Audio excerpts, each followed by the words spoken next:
I was raised up in a housing projects on the north side of St. Louis, drug infested, gang infested. But my mother, she worked really, really hard to try and provide for me and my siblings. My father, he was also in the picture, but as far as back as I can remember, he was an alcoholic, drug addict. I guess you could say I felt like I was just a product of my environment. I started committing crimes, selling drugs. Everything just really, really just spiraled out of control. I started hanging with gang members. I found out quickly that although you're not initially consider yourself a gang member, hanging with gang members, you will pretty much reap the same uh, consequences and repercussions that gang members do. Because I ended up getting shot, and that's simply because I was hanging with gang members, doing what gang members do.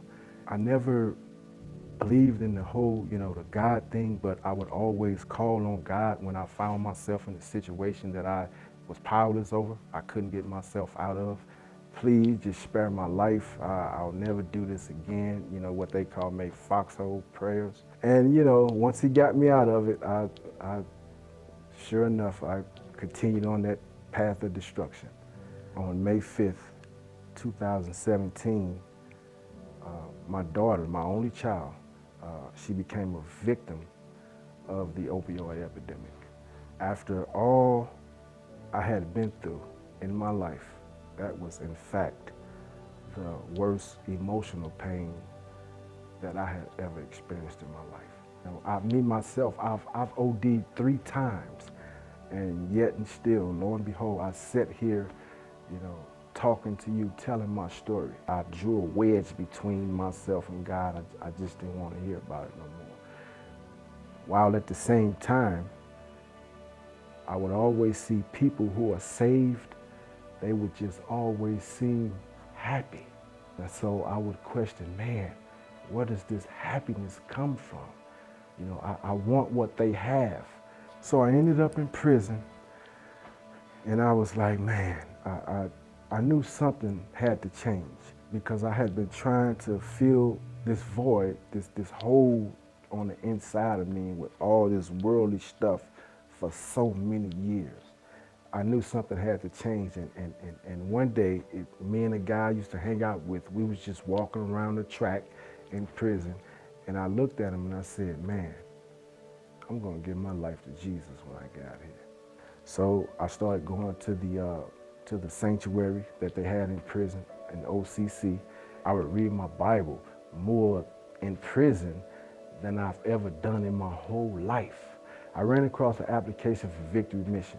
On the application, it said that this program is designed to transform men's lives from a holistic approach in 5 areas. I was asking guys around the camp, have they ever heard of Victory Mission? Are you from Springfield? And I didn't get nothing but good feedback. And from that point forth, I think it just was the best decision I've ever made in my life. I'm able to smile now. Sometimes I feel like I smile too much, but I love it. I'm attending OTC now to obtain my GED. I'm confident that I'm doing really, really well, but I believe it would open up doors. I believe it would increase my chances of going to a truck driving school, which is my long-term goal. That's what I want to do in life. But I also have to remember to keep God first. Sometimes I believe I get ahead of him. I forget who has brought me this far.